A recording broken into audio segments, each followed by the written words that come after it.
భారత నౌకాదళం అమ్మల పొదిలో మరో అత్యాధునిక యుద్ధ నౌక చేరింది.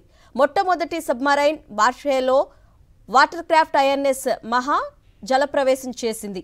ముంబైలోని వెస్టర్న్ నావల్ కమాండ్లో జరిగిన ఈ కార్యక్రమానికి army chief general Upendra Dwivedi ముఖ్య అతిథిగా హాజరయ్యారు.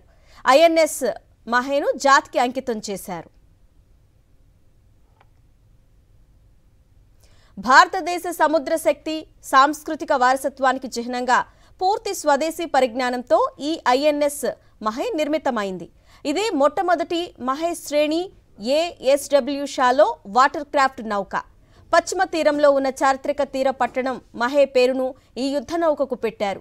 భారతదేశ గొప్ప సముద్ర భౌగోళిక సాంస్కృతిక వారసత్వం నుంచి స్ఫూర్తి పొందాలనే నౌకాదళ సంప్రదాయాన్ని ఈ పేరు ప్రతిబింబిస్తుంది.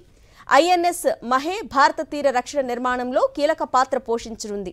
జలాంతర్గామి అయినా లేదైనా మరేదైనా ముప్పును త్వరితంగా ఖచ్చితమైన ప్రభావవంతమైన ప్రతిస్పందనతో ఎదుర్కొంటోంది.